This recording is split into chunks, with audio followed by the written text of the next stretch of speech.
Hey y'all, a new office in the making. So I am using my room still for my podcast and everything, only because I don't have light in the other room, so I'm gonna have to get a new light fixture. Something very simple. Anyways, let's get into it. We are doing the top 15 National Lampoons Vacation. What was it called? Christmas Vacation. Yes, National Lampoons Christmas Vacation. Who loves Cousin Eddie? Let me know who your favorite character is. And, yeah, I'd love to hear it.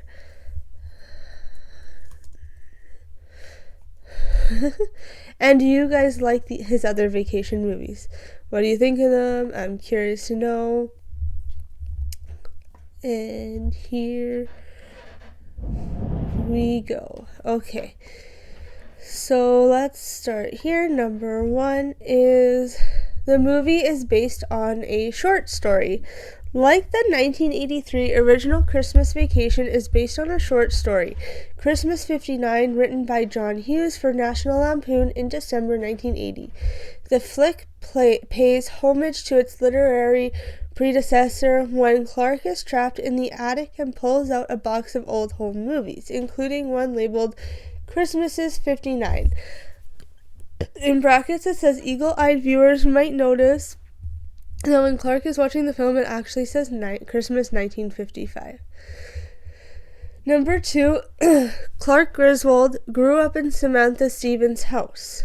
If Clark's childhood home featured in those old movies looks familiar, that's because it's the same house featured on Bewitched, as well as the new Gidget, except it's not a house at all. It's part of the Warner Bros. Back lot located on what is known as Blondie Street. The rest of the Griswolds' neighborhood is on a studio back lot as well, and if the home of their snooty neighbors Todd and Margot looks familiar, that's because it's where Roger Murtaugh, played by Danny Glover, and his family lived in Lethal Weapon. Number 3, John Hughes wasn't a fan of sequels. Though many of Hughes' films have spawned sequels, the man himself was not a fan of retreats. He was credited as a writer on European Vacation and claimed that was only because he had created the characters. He did ultimately pen the script for Christmas Vacation, but only because the studio came together and begged for another. And I only agreed because I had a good story to base it on, Hughes said in an interview. But those movies have become little more than Chevy Chase vehicles at this stage. I didn't even know about Vegas Vacation until I read about it in the trades. Ever since it came out, people have been coming up to me with disappointed looks on their faces, asking, "What were you thinking?" I had nothing to do with it, I swear.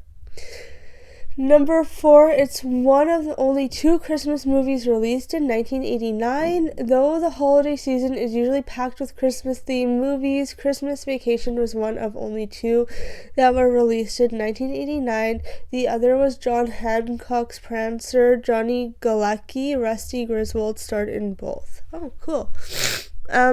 What was your favorite vacation with Chevy Chase in it? And did you like the reboot with Christina Applegate and Ed Helms? I'm curious to know. Number 5, Audrey is miraculously older than Rusty. In both the original Vacation of European Vacation, Rusty is believed to be the older of the 2 Griswold children. In Christmas Vacation, Rusty somehow morphs into Audrey's younger brother. Because I thought he was older, actually. Okay, anyways. Number 6, this film has ties to It's a Wonderful Life. In addition to footage from Frank Capra, classic actually appearing in the film, Christmas Vacation has another fun tie to It's a Wonderful Life. Frank Capra's grandson, Frank Capra III, is Christmas Vacation's assistant director. So that was 6. So here's a quiz for you about the National Lampoons Christmas Vacation. What does Clark use to put up lights on his house? A, light hangers, B, staples, 3, or C, duct tape. Let me know in the comments below what you think the answer is. Okay. What number am I at? Number 7. In a way, Stanley Kubrick is to thank for Christmas Vacation. Christmas Vacation marked the directorial debut of Jeremiah Chechik, sorry if I said it wrong, who began his career as a fashion photographer for Vogue, then moved into commercial directing. I had made these commercials that became quite iconic here in the US. Chechik recalled to Den of Geek in 2011, they were very dark and sexy and sort of little bit ahead of their time in terms of style, and what happened was they gained the notice of Kubrick, who had mentioned them as his favorite American filmmaking. Ironically, in a New York Times article, it didn't take long for Chechik's phone to start ringing and for the studio to start sending him scripts.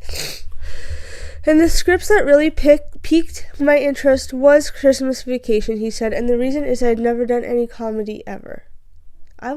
Comedy is definitely a good thing for your soul. The movie had a huge budget, so this is number 8. The movie had a huge budget, particularly for comedy. A $27 million budget, to be exact, which was particularly high considering that the film had no special effects a la Ghostbusters, which was made for $30 million, but it had no trouble making its budget back. The film's final domestic gross was $71.3 million. Number 9, Roger Ebert did not love the film. Though it has become a bona fide holiday classic, not everyone was a fan of Christmas Vacation. In his 2-star review of the film, Roger Ebert described the movie as curious in how close it comes to delivering on its material. Sequence after sequence seems to contain all the necessary material to be well on the way toward a payoff, and then it somehow doesn't work.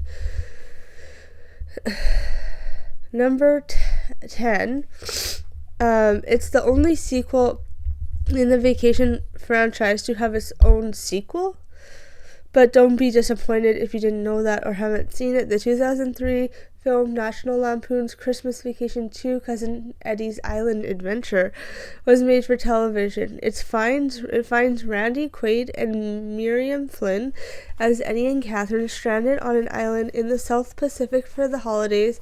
Yes, really, it currently holds a 12% approval rating on Rotten Tomatoes. Oh wow, I didn't know that. That's cool. Number 11. Cousin Eddie is Randy Quaid's best known character. At least it's the role that gets him in the most recognition. In 1989 interview with Los Angeles Times, Quaid admitted that he was amazed by the impact the character made. People still come up to me and quote lines from the part. I get a lot of recognition from that role, probably as much, if not more, than any other. Hey, next quiz. What does Clark wear on his head when using his chainsaw for the first time? A hockey goalie mask, a Santa beard, or a Christmas hat? Which one do you think? Comment below.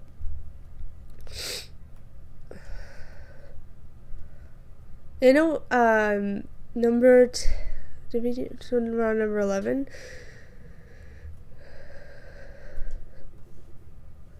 Round number 11. You won't hear Holiday Road in Christmas Vacation. Christmas Vacation is the only movie in the series that doesn't feature Lindsey Buckingham's song Holiday Road. Instead, a new song, the aptly Christmas Vacation, was written for the film by married songwriting duo Barry Mann and Cynthia Weil. A cover of the song appears on the 2007 Disney Channel holiday album. Number 12. Johnny Galecki received an award from Chevy Chase. In 2012 interview, the Sydney Morning Herald asked Johnny Galecki whether he has kept in touch with Chevy Chase. He admitted that the only time I've seen him since the movie, which was 21 years ago, I think is when he presented us with our People's Choice Award, so that was really neat. If you're going to run into Chevy Chase again, it may as well be as he's giving you an award.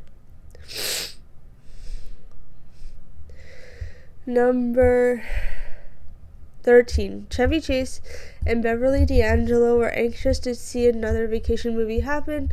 In July 29, 2015, the latest film in Vacation franchise, simply titled Vacation, made its debut, and it couldn't have happened soon enough for Chase and D'Angelo. In 2011, Chase told Ain't It Cool News that I just got off the phone with Beverly D'Angelo. We were trying to work up a new vacation, and apparently Warner's is working on one with grandchildren. But the one that Bev and I want, we are just trying to think of ideas because she's very funny and very brilliant. So when you get her in a writing mood, and me in a writing mood, it's good, but it's very hard to get the time. Hard to get the time. Okay.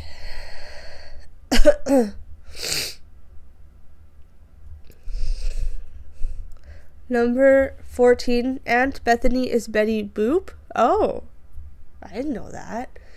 That's cool. I didn't know. I wonder if my grandma knew that. Okay, anyways, it looks like her. I could see it now. Christmas Vacation marked the final film of Mae Kestel, who began her career as the voice of Betty Boop in 1931. She passed away at the age of 89 in January of 1998. And lastly, 15. Cousin Catherine has a Looney Tunes connection. Turns out Aunt Bethany isn't the only voice actress in the family. Miriam Flynn, who played Eddie's adoring wife in 4 Vacation pictures, voiced Taz's mother on the animated Warner Bros. Series Tasmania. She's also lent her voice talents to the Land Before Time franchise and voiced Ma the elderly sheep in Babe. So that's it for you guys. Let me know what you guys love about that movie, if you love it, if it's one of your favorite Christmas movies, because it is a classic and I do enjoy it. It's funny. I love when cousin Eddie comes and shows up with his trailer and puts down through the tube of the manhole there, his cleaning out his trailer, if you know what I mean. Anyways, let me know in the comments below what you love about the National Lampoons Christmas Vacation. Which vacation movie is your favorite? If you've seen the second Christmas Vacation, because I have not, and I just found out it existed, and if you knew that Aunt Bethany was Betty Boop, and the answers to those 2 quizzes I gave you. You all have a great rest of your evening. We'll chat soon. Bye now.